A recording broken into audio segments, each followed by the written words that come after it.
Assalamu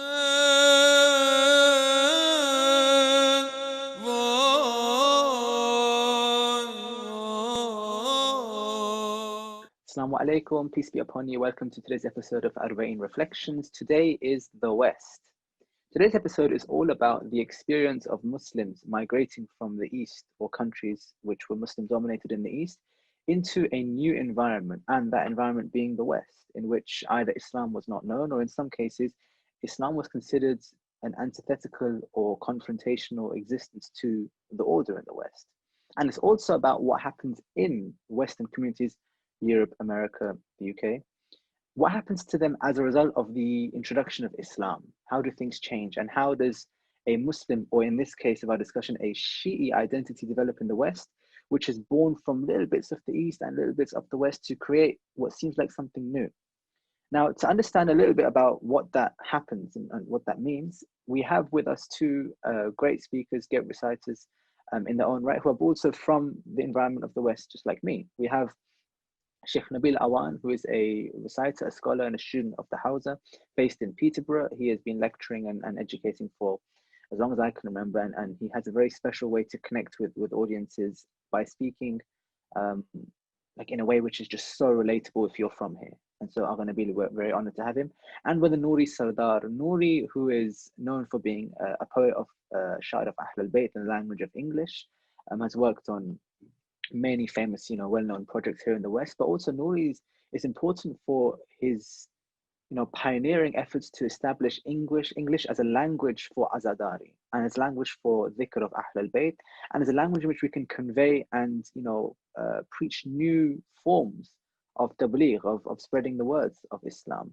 And many are following in his footsteps to develop what is now like a trend of English poetry, and long may it continue. So join me, Nouri and Sheikh Nabil, to discuss this idea of the West and a Muslim's role in the West.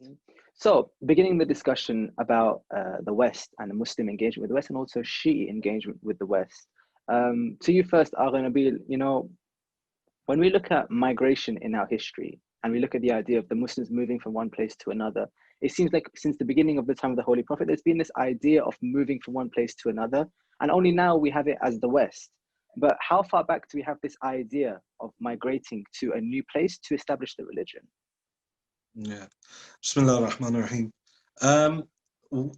As far back as early Islam, so you have the Muslims that went to Abyssinia, modern day Ethiopia, around that area, to avoid persecution. And again, that whole idea of hijrah in Islam is about moving in order to preserve your faith.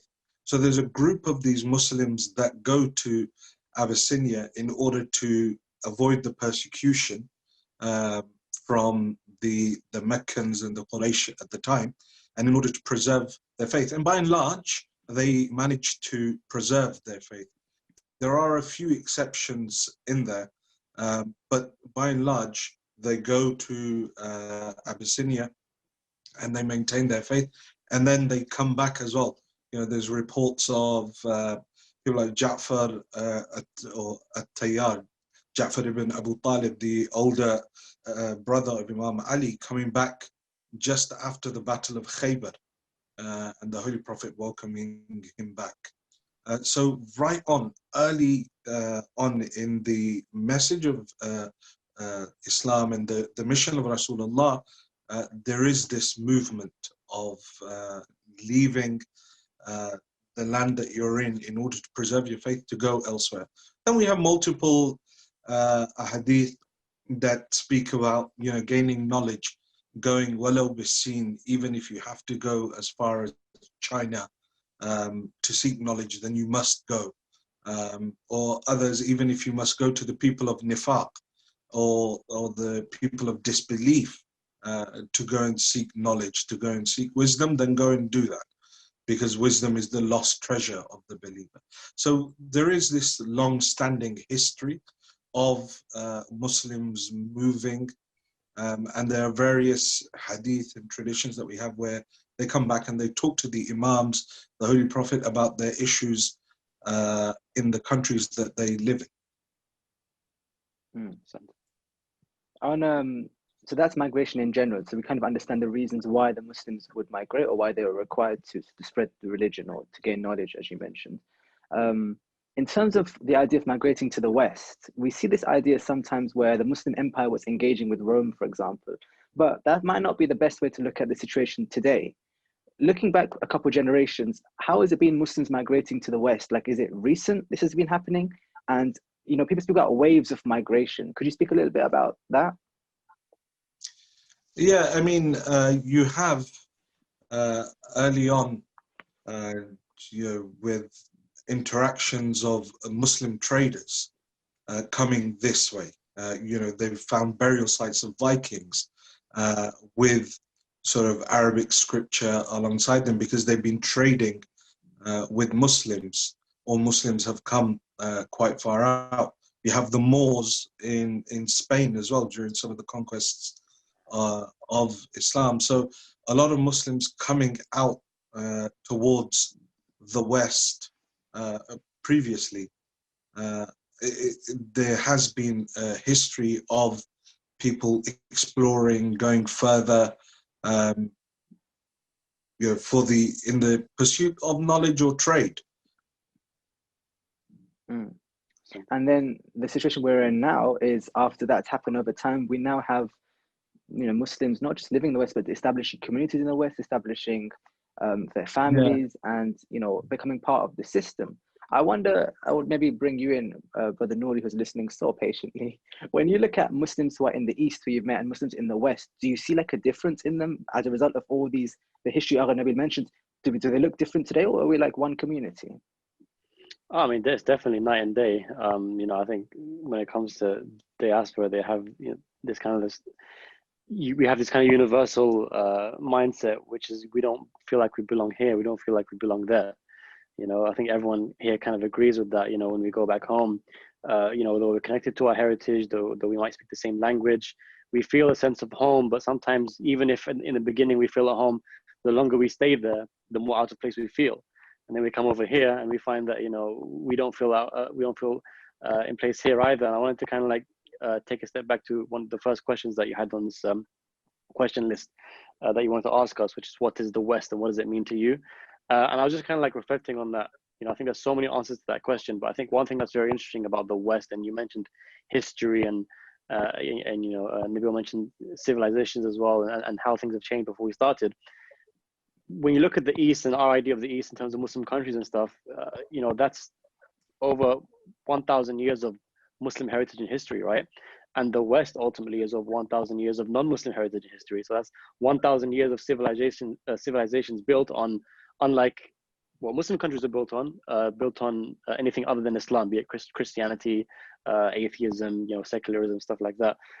So what's so interesting is that we as Muslims, the ones who have kind of like moved here, be it our generation, the generation before us, the one before that, we've been placed in this society that is over 1,000 years of non-Muslimness, over 1,000 years of everything that's antithetical to Islam in terms of what's apparent belief and stuff like that. So I think that's what's just so interesting, is that we've been uprooted and placed in these countries where we're so lucky to have in many ways freedom to practice and preach that some of us may not have in our home countries. But it's much like as Nabil mentioned, the hijrah of those companions that moved to Africa. They were the first Muslims in that arena, and it's kind of interesting to think about how they would have had to deal with society. As Nabil mentioned, some of them didn't make it, some of them left Islam, and others flourished. So I think that whole conversation is a very interesting conversation to have. But there's definitely a huge difference between Muslims in the East and Muslims in the West, at least in my experience. I mean, I think there's a difference in Muslims when you move from country to country, whether it be America, UK, or Australia. I think there's a difference in Muslims, let alone comparing us to Pakistan or Iraq or Afghanistan or how things are back home. And it's like once the person migrates to this country, they have to almost reconstruct their identity in the new environment. So now they choose, like, you have to decide, does your religion actually apply in this country, or does your even your culture, which practices do we adopt, which ones do we leave behind? And you're right, we see some who they embrace their religion whilst allowing it to exist as simultaneous to their new environment. But some people, like, they leave their religion on account of their migration. And, you know, it's sad. Awan Nabil, maybe you have seen this happen where people, they come over to the country and then over time, they feel like they cannot be a Muslim in the West. And for them, their religion becomes, you know, expendable.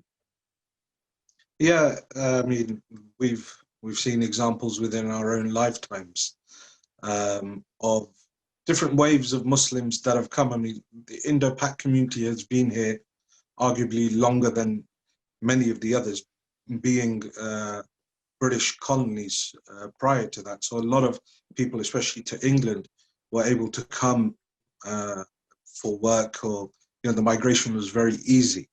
Once they got here to establish themselves, that's a whole, you know, different and interesting topic.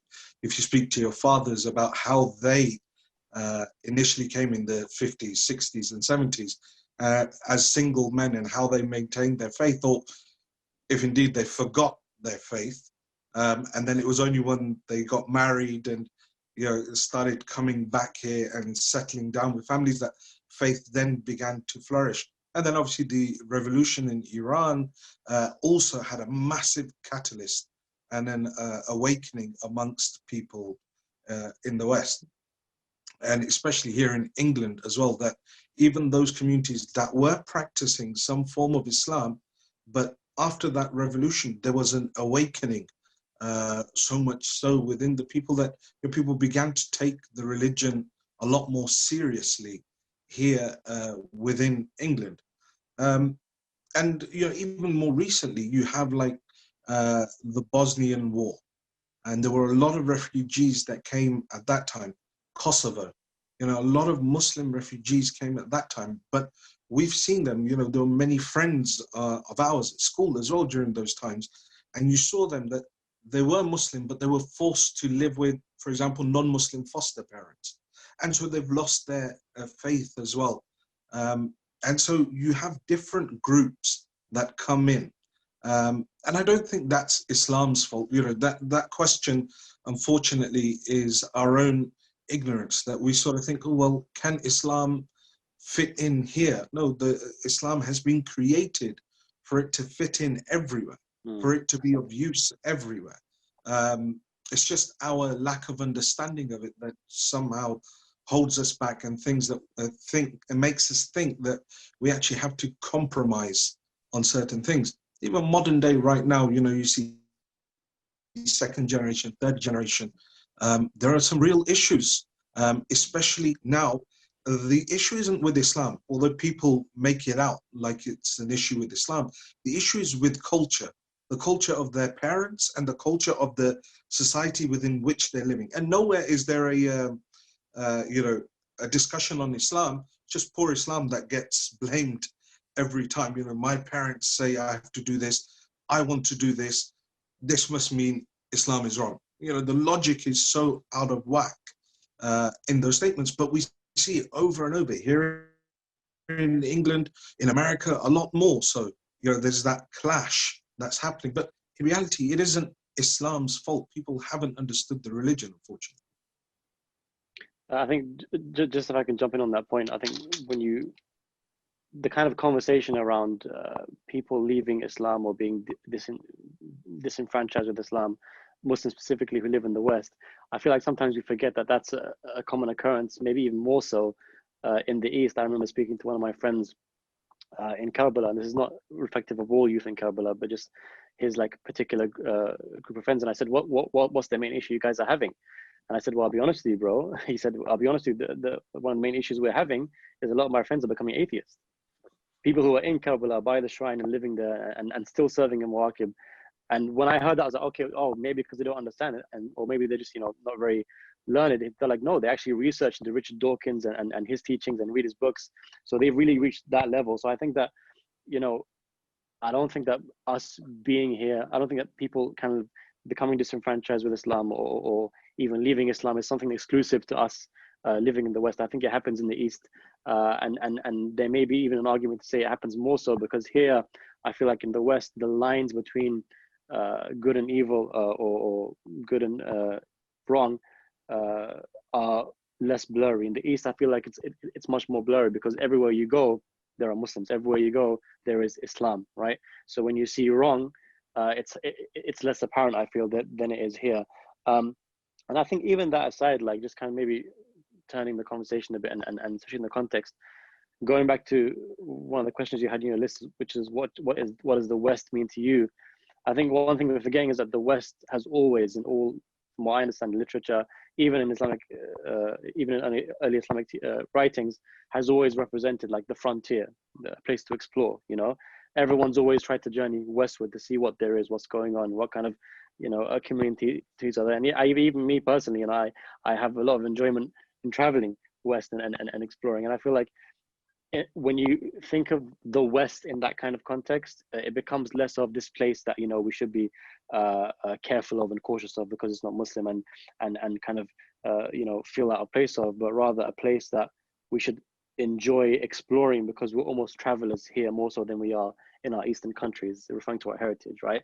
As Muslims, we are new here, which represents struggle, it represents hardship, but it also represents a lot of opportunity, which I think is very important, which is why a lot of people that I speak to talk about how there's so much potential for Shia Muslims in America because there's just so much to do there in comparison than there is to here, for example, where we're much more well established. So I think if you think of the West as less of, you know, something holding us down, something to be afraid of, something that we don't kind of fit into, but more so as an opportunity to spread Islam. As you said yourself, you know, when Muslims traveled and did hijrah, it was, as Sheikh Nabil said, to protect their faith, but also they spread Islam wherever they went, right? So I think if we think about the West in terms of that context as a place of opportunity and a place to grow, I think that's definitely very beneficial, and that's definitely one of my perspectives. Yeah, I mean, when I'm talking, when I saw that question, you know, what do you perceive of the West, or what do you? And I said to myself, it's home. You know, it's home. Like I'm more. We forget, we forget I that was born sometimes. here. Yeah, I was born here. I grew up here. This is home.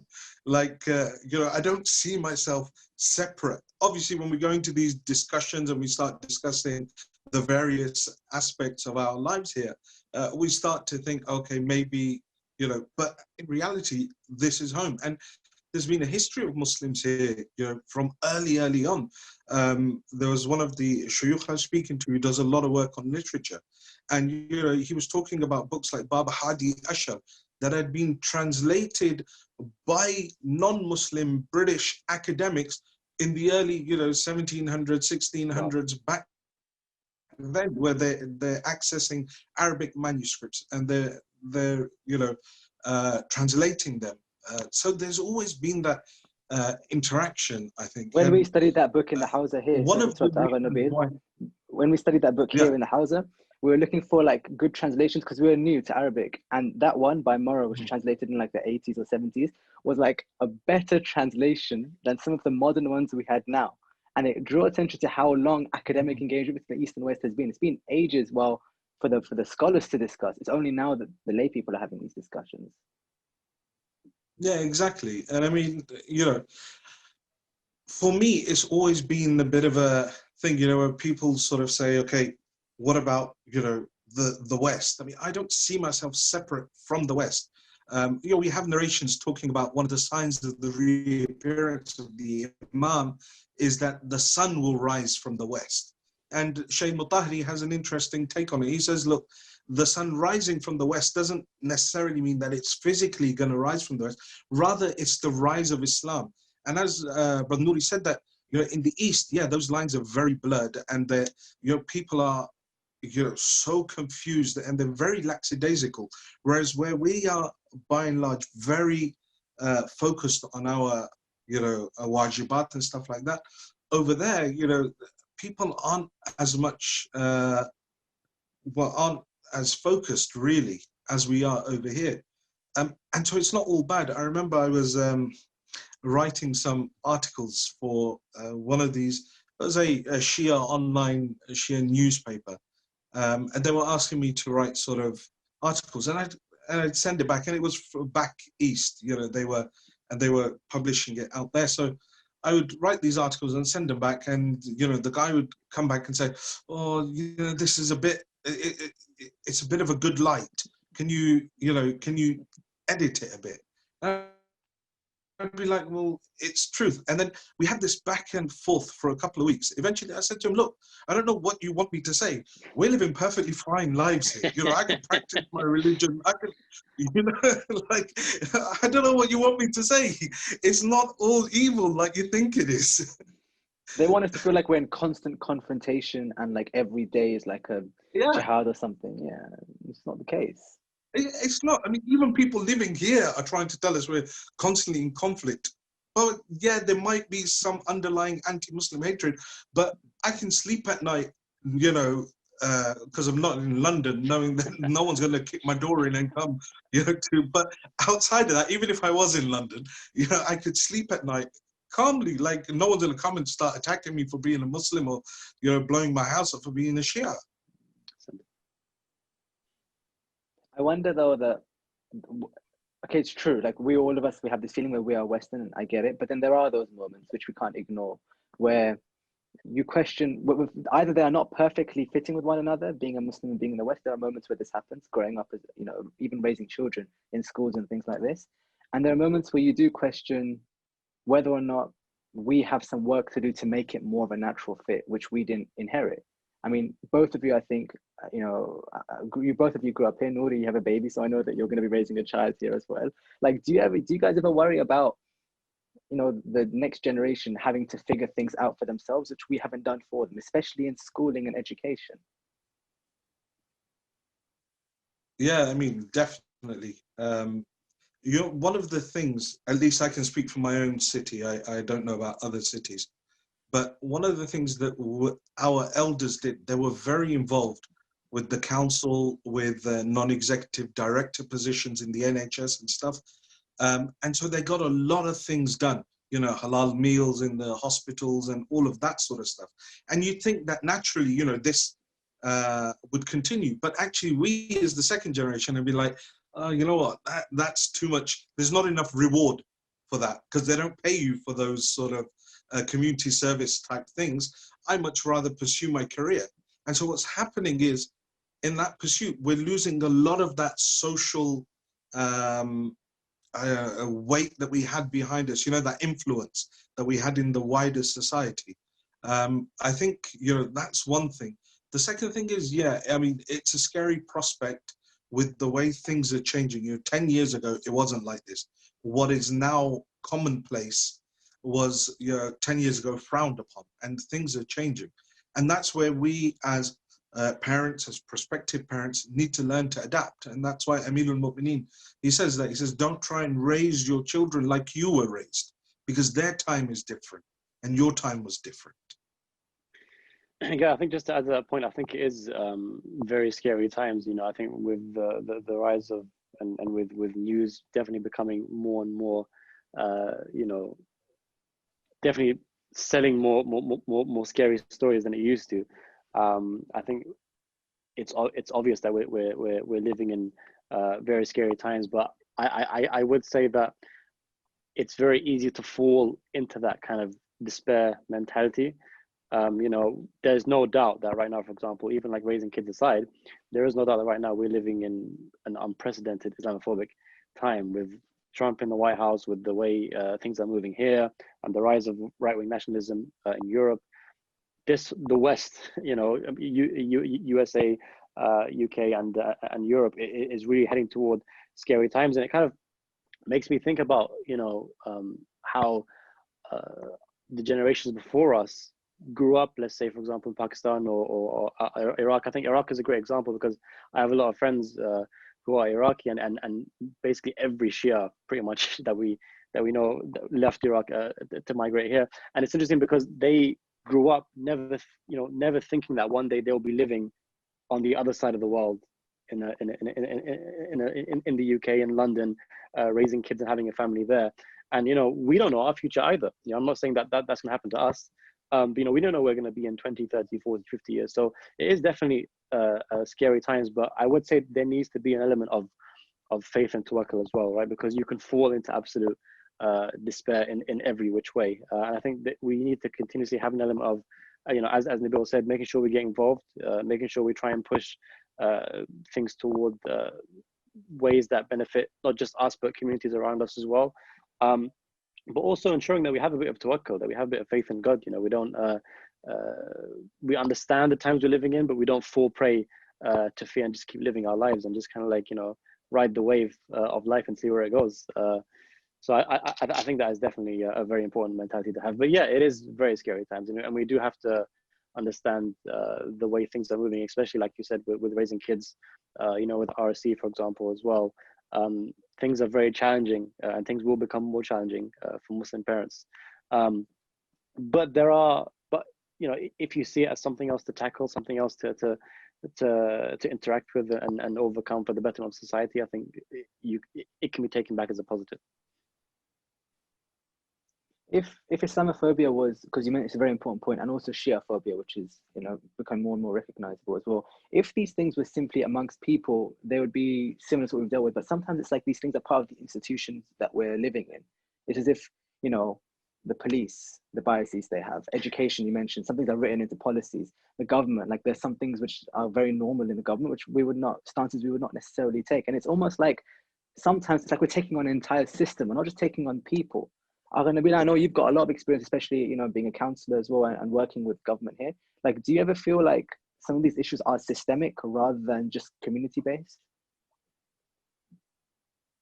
Oh yeah, I mean, I don't think necessarily they're entrenched within law or they're written in law, but that are the executors of that law, or the you know, the figureheads are many a times, you know, at a local level, they're you know, they're fossils, they're dinosaurs. They really haven't moved forward, they haven't developed, and so they have these ideas and these preconceived notions that then do affect the lives of Muslims and things like that. And that's not to say that there isn't a movement, you know, an underlying tone. There most definitely is. But then in what time wasn't there, you know, an underlying movement? Even in the time of the Prophet, in the Madanite society, forget the kuffar, the Prophet had his hands full with the munafiqeen that were surrounding him. So it's always part and parcel of a society where there's some people that are working towards good and there's some people that are trying to sabotage that good. And I think because if we go all doom and gloom and this is what's going to happen, and, you know, and really there is a solution for it from fiqh.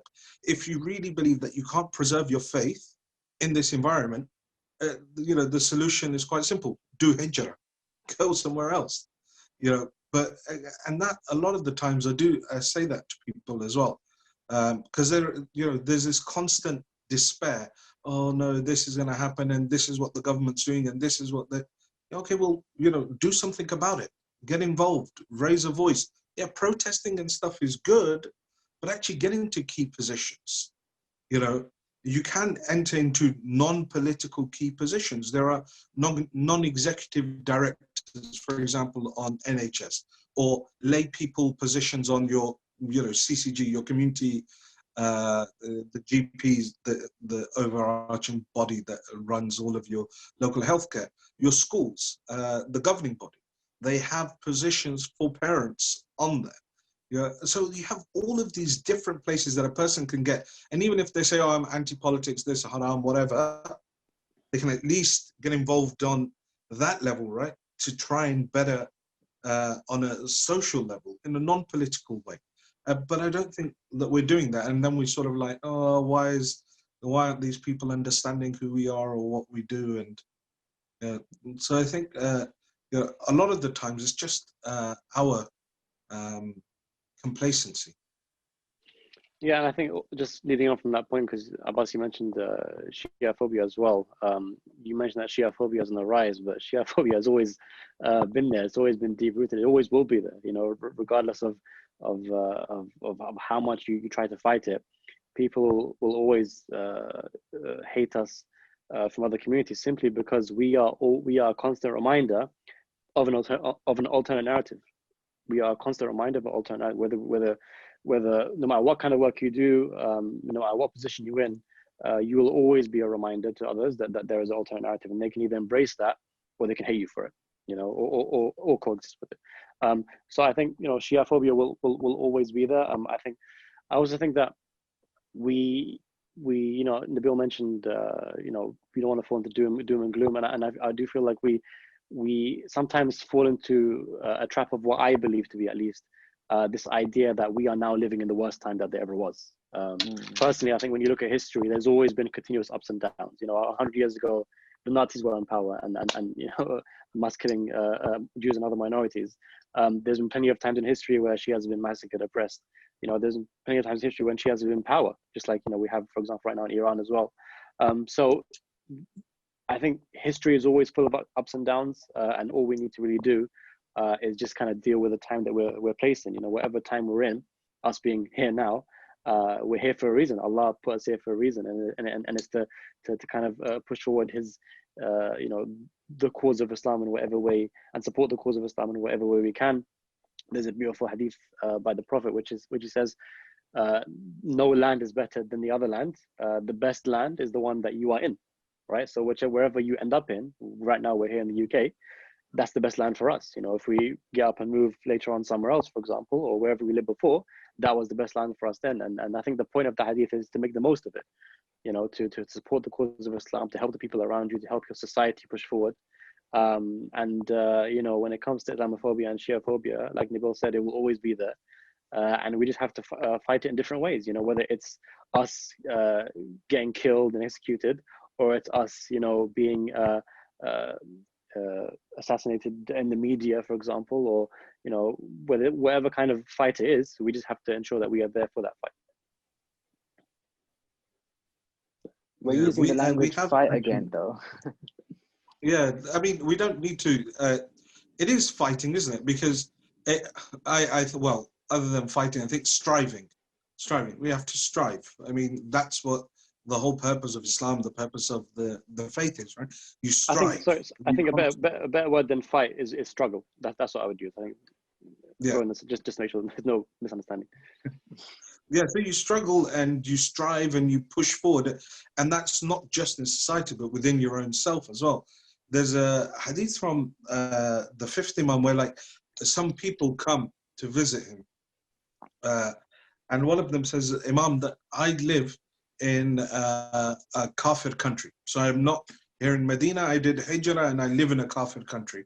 And there are only 3 or 4 of us in that whole city. And Imam says, so what do you do? He says, well, we can't do anything. I mean, it's not a Muslim place. So all we do is once a week we get together and we just retell hadith that we remember, and we tell each other about them. There's a handful of us, and one person will say one hadith, I'll say one hadith, another one will say one hadith, and that's all we do. We just recall these hadith, and then we go about our business and try and maintain our faith. The Imam says to them, may the mercy of God be upon you. Says that if you were to die in this state of being in Alim al-Kufr, in a kafir place, country, or a non-Islamic land, and you were to die in that while doing these actions of trying to keep alive our teachings, says you will be raised on Yawm al-Qiyamah as an ummah in and of yourself. You will be an ummah. So I think as with all the problems and things that we can potentially face, our ability or our chances of getting closer to Allah subhanahu wa ta'ala are increased a lot more living in these non-Muslim countries. You know what this reminds me of? This reminds me of,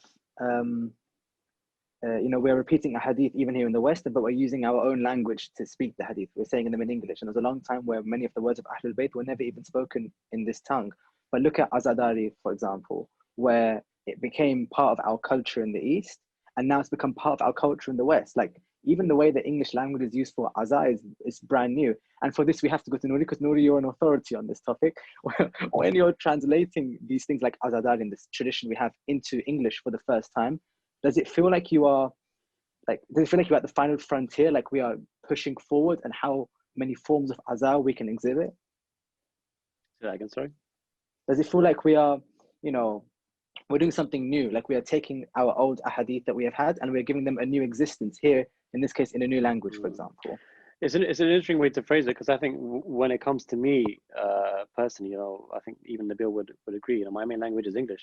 I speak English, so when we're writing or sharing poetry in English or writing as there in English, I don't feel like the mentality isn't that we're doing something new or shaking the world or trying to push a frontier. Rather, it's just like we're just expressing ourselves in the way we know how.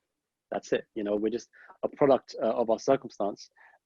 And if I was born and raised and lived in Pakistan or an Arabic country, I would be doing the same thing in Urdu or in Arabic. And I think we're just so blessed, and I think going back to that conversation of us being here in the West, we're just so blessed to be in the West because everything we do almost stands out more. You have so many mashallah speakers who speak in English like Nabil and preach in English, who stand out much more than people do back home, because there's just so many, and there's so few of us here. Nabil stands out because he's Nabil. Let's be real, That's true as well. But I think what's so beautiful about English is that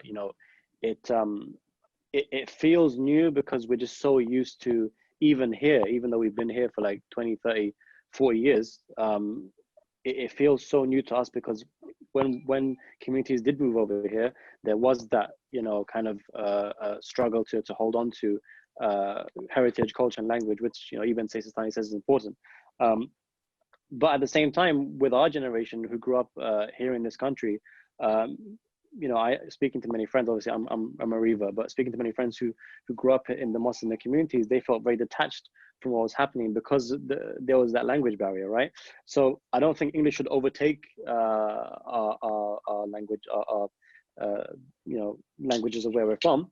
But English is definitely there to help us connect, to the religion, because we do speak English, we think in English, we dream in English. Like Nabil said, the West is home, like it or not, that is what it is. And I think so definitely when we push forward English as a dari, that is kind of like the mentality, and also it feels like a duty, because sometimes, I mean, even like from my own personal perspective of creating like albums, for example, for Muharram, there's been many times where I don't feel the drive or the energy to do it, but sometimes it feels like a duty upon me because there's a big lack when it comes to the English language. There's many reciters and poets are doing fantastic work, but sometimes there are years where you don't see a lot of work being put out there. So it almost feels like a duty on oneself to go out and do it, because there is more of a gap than there is, for example, in the Urdu Arabic world. So that is definitely kind of my mentality when it comes to pushing that stuff out. Yeah, I think that's it's really important. But I may go one step further than Nouri, and that is to say that actually we need to get into the mindset that the languages of our parents are going. They're going. Like, as much as I want to teach the next generation, it's slipping away. And while I'm fighting this battle, and I have this huge debate with my own friends who are very much all about Urdu and, having Urdu, and they're saying that's how we learn Urdu, by going to these majalis. And I'm like, no, we didn't. It's because our parents spoke to us in it. Or we had one parent that spoke to us solely within that language. So in the case of my father came here in 1967. And so he was at the age of 14 here. So he practically grew up here, spent more time here than he has in Pakistan. And so we would speak to him solely in English most of the time. But with my mum, who came over in 84 after they got married, we spoke to her only in Urdu, and that's how we maintained it. And obviously then learning Farsi and Arabic and other things that improved our Urdu somewhat. But now going forward, I talk to my friends. I say, what do you talk to your wife? It's in English, and then they try and talk to their kids in Urdu to try and show, look, my kid doesn't know it, and the kid just stands there and replies in English. And I'm like, look, what are you putting all of that effort in to teach him a language? He's just going to go and why don't you just accept that? Okay, look, there's nothing bad with English, you know. Why don't we just teach him the faith in English? And there's a lot of stuff, you know, I love people say to me that, you know, why don't you do Urdu majalis as well? And I always say to them, because I can get away with saying so much more in English without having to raise an eyebrow. But Urdu, I'm always going to be constantly on eggshells. Oh my God, I'm going to offend this person. Oh my God, I'm going to offend that person. In English, I can get away with saying, you know, the truth, the realities, that, you know, people are going to get aren't going to get so wound up about. So the more we're obsessed, and say Sistani's point in it, and the point of all the maraja, you know, is important. But at the same time, we've got to look forward, like 15 years down the line, are these kids going to speak? You know, I think in 2009 or 10, I was reciting in Glasgow. The first usher I did there, after the 7th night, a guy came up to me and he had both his 2 young children with him. And he was crying, and he goes to me, you know what, I just want to thank you, because this is the first time in 40 years of my life that I actually understood what happened in Karbala. Wow. And he goes, I was same age as my kids when I came, he was born there, and I've been coming to the majlises all of this year. For 40 years of my life have gone by, and I actually really didn't know what happened because I couldn't connect or understand the language. So you have people like that, and our insistence on holding on, once again, I'm saying that it's not a bad thing to know our mother tongues. In fact, it's not a bad thing to learn Farsi or Arabic or any other language, you know, especially Arabic. You know, there's a lot of benefit in it. But, you know, right now, time is moving fast and society is developing, and the mindsets are changing so fast that if we are stuck behind trying to teach them a language for 7, 8, 9 years, before then we can teach them the depth of the religion, well, why not start teaching them the depth of the religion right now in a language that they understand, so at least they can preserve their faith? At times, it seems to me like, you know, our aim is the language, not the faith. I'm actually really glad you made that point, Nabil, because I've actually calmed down a lot over the past few years. When I first started writing and sharing poetry and reciting, my mindset was always militant, like English and only English, no Urdu, no Arabic words even in any of the poetry. And my point was always this. My point was always, look, if, for example, there's matam or nohas, and, you know, I'm very blessed that I understand, you know, Arabic like you do, and you guys understand Urdu more than me as well. There's no feeling like you get when you go to a majlis and you hear the reciter recite those lines of poetry that just hit so well, right? And my thing was always, it's not fair on the revert that walks in, or the non-Pakistani Urdu majlis, or the non-Iraqi Arabic majlis, who sits there and doesn't connect the same way that we do with what's being said, right? So I was always very militant in that everything has to be in English for that reason. The only reason I kind of calmed down is because I realized that no matter what I do or say, people will always have this deep-rooted attachment with their heritage, which, you know, is important. And it's something that I can't understand because, you know, Nabil, you mentioned that, you know, you spoke to your dad in English. My mom was born here. My dad came here when he was 4. So when I grew up, like, I literally didn't speak any Urdu. The only Urdu that I spoke was to my grandparents now and then. And because I'm so disconnected from it, I forgot most of it. So I'm in a very strange place. And I discussed this on my own podcast a few weeks ago. When we spoke briefly about like Pakistani heritage and culture and our connection with it. My relationship with my Pakistani heritage is very confusing because I'm so distant from it, and yet it also feels a bit like home. So when I hear Urdu or I go to Urdu majlis, I don't understand 97% of what's being said, but I have that kind of connection to my heritage kind of. So it's very strange, but I do also have to acknowledge that not everyone's connection with their heritage will be the same as mine. So for that reason, I have kind of calmed down, but I'm glad you said that because it is very important, like you said, to continue looking forward and making sure that while we don't forget our heritage, we also understand what the future is. And, you know, I think that it's more so than just English language. It's also about presentation and the way you present yourself. So, you know, for example, in the last few years, we've seen the rise of initiatives that have really taken, you know, our 1,000 years of heritage and presented it to the West in the way that they can appreciate it. So, for example, Hussein, prime example of taking that legacy of Imam Hussein and presenting it in a way that the non-Muslim can understand and appreciate. You know, and I just still can't believe that, you know, it's fantastic, but I still can't believe that, you know, in some communities in the West, not London per se, we have marches that go out on Ashura Day. And yes, while it is amazing, you know, that they're going out and mourning and lamenting, which is, you know, which is important, you got to think about what's the point of going out in a march? What are you trying to achieve? The idea is to achieve attention to the fact that Imam Hussein was martyred today and you're mourning Imam Hussein, right? So at least have some banners in English, you know, at least have some signs in English, at least have some leaflets being given out saying what's happening here. And I think what's really amazing, I think it was 2014 or 2015 or 2016, the Ashura March in London.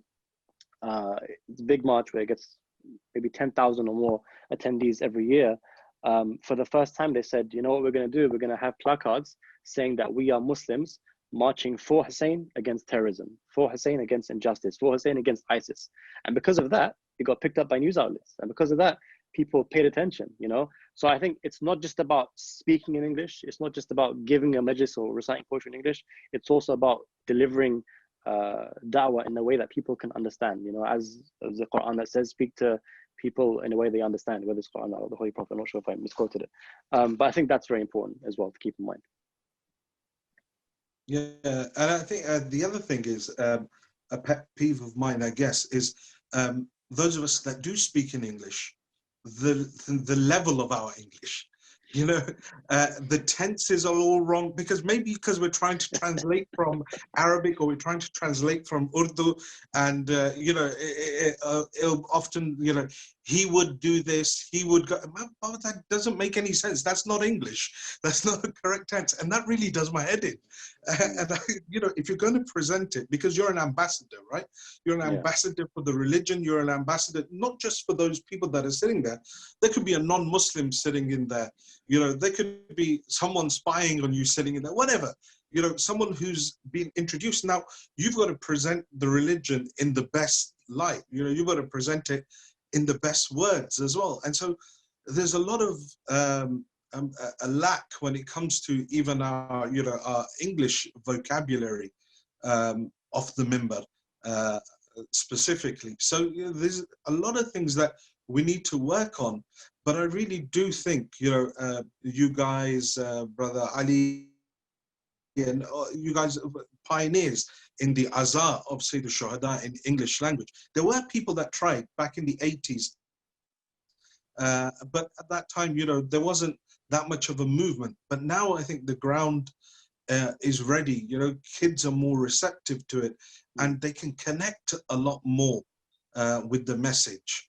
And I really think that we have to push it more in a respectful way without hurting anyone's feelings, but because we can just tackle issues that are a lot more in depth. And you know, we now out east they're calling us back that way to come and speak in English there. You know, because they're like, oh, we don't want to hear that traditional style of, you know, he did that and he did this, then the Imam did this, and then it was all, you know, it was all, no, they want to hear, you know, the style of understanding. Yeah, no, but I mean, there's nothing wrong with that, right? But it's about, okay, what did Ahlul Bayt come for? You know, what was the whole purpose of this religion? You know, was it for you to learn a language? Was it for you to get entertained? Or was it for you to get closer to God? And that's a question I have to ask myself all the time, you know, with younger cousins, younger brothers and stuff. I'm like, okay, look, I'm annoyed that they can't speak our mother tongue, but really, you know, I have this all the time with my cousins as well and their kids. And I'm like, why can't they speak Urdu? Why can't they? But then I'm like, you know what? You need to snap out of this. You know, who cares? At least, can they recite Quran? Yes. You know, are they struggling? Am I going to help them try and understand the Arabic and learn the Quran? Yes. Okay, well then that's all that matters. Are they working towards the religion? Can I explain the religion to them in English, and do they understand it well? Yes. So then, you know, I don't really care then about the language now, because it's their akhirah and my own akhirah that we're trying to save. It's funny, and Abbas, sorry for continuously taking your mantle away from you, but you just keep making good points. I just keep wanting to respond to them. You know, you mentioned about speaking English perfectly. You reminded me actually of a gentleman that I interviewed when I was working at Al-Bayt TV years ago.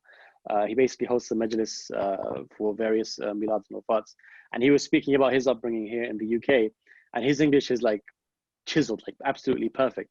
And he said, he goes, when I grew up, I was bullied for having a different skin color and looking different.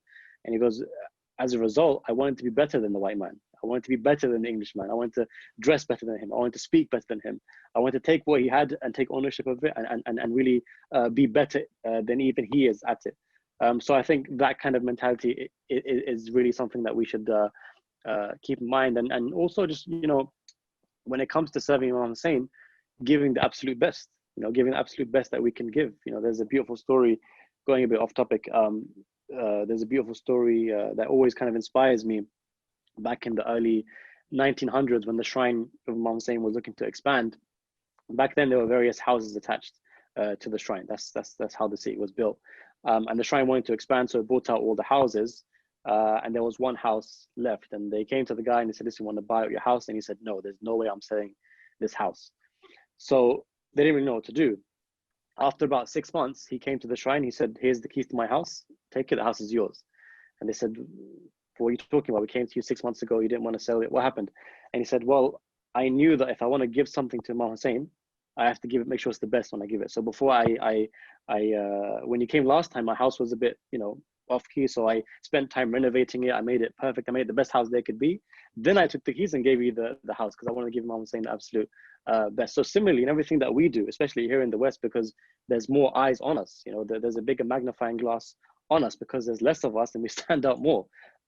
We should ensure that we're doing the absolute best. And I think sometimes we need to also look at continuously look at evolving the way we preach. So for example, I know when it comes to lecturing, for example, or majalis, we have a very specific kind of structure which we've been following for the past 1,000 years.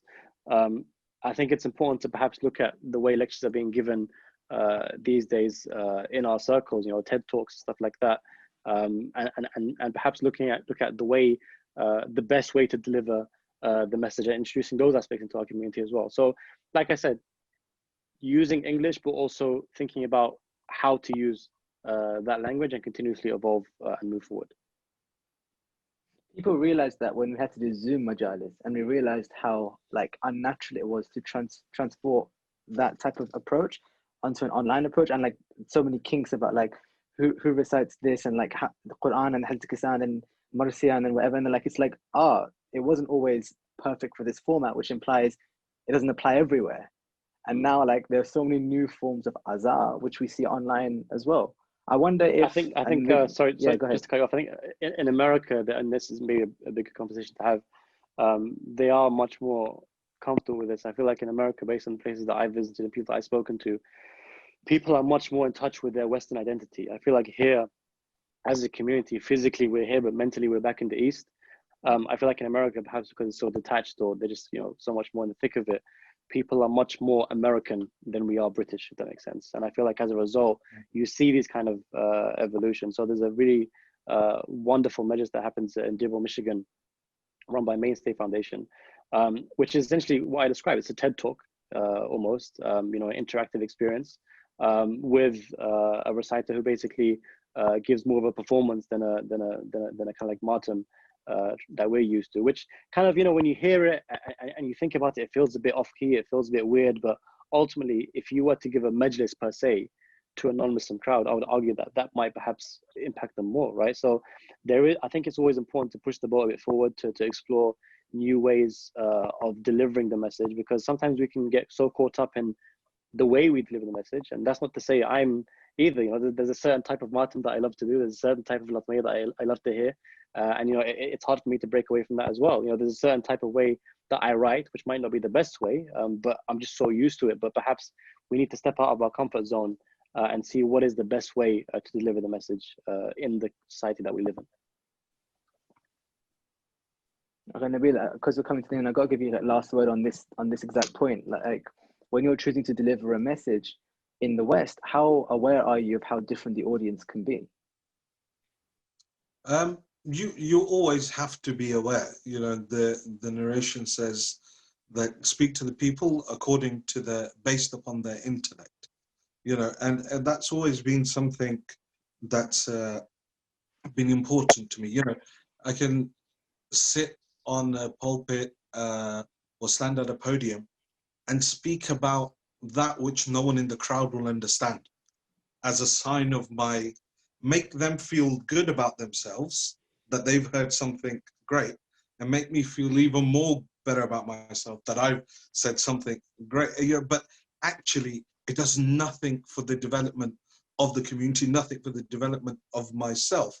And so you always have to have that, you know, you adjust, you speak to the level of the community. And that's why a lot of the times when I go for extended periods of time, you know, I'll only have maybe 2 or 3 lectures that I've prepared, because those 2 or 3 lectures help me gauge where the community's at, what issues they have, and then the remaining lectures will be based solely around their issues, roughly around what I had thought that I would speak about. So you always have to be, you know, able to adapt, and if you can't adapt, you know, you'll end up staying behind, and then you're not doing a disservice to yourself. Rather, it's a massive disservice to the responsibility that's been placed on our shoulders as being individuals who go out and have been given the opportunity to be the zakir of Abu Abdullah, you know, to speak about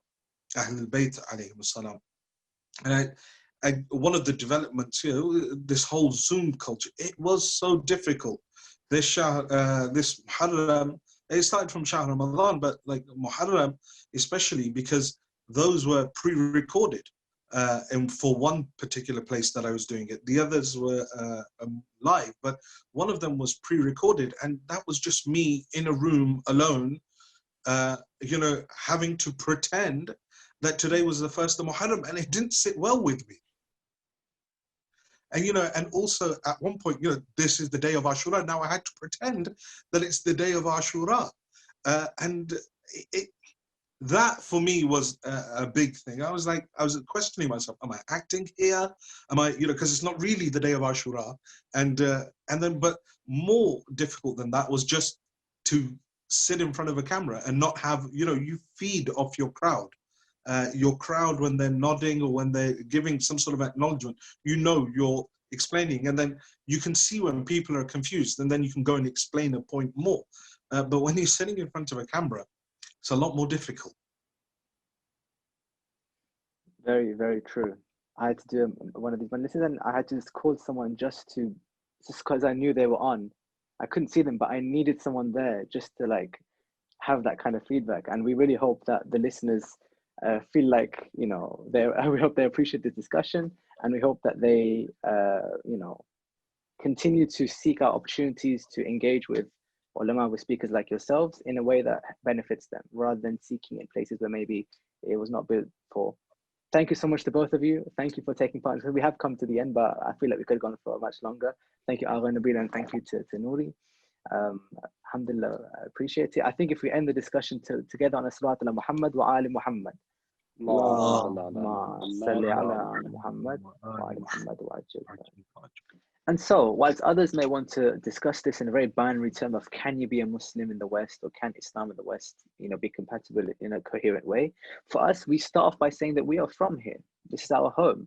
We grew up here, and our families are here. And yes, we don't know where we'll be tomorrow, but we know where we are now, and that is in our home.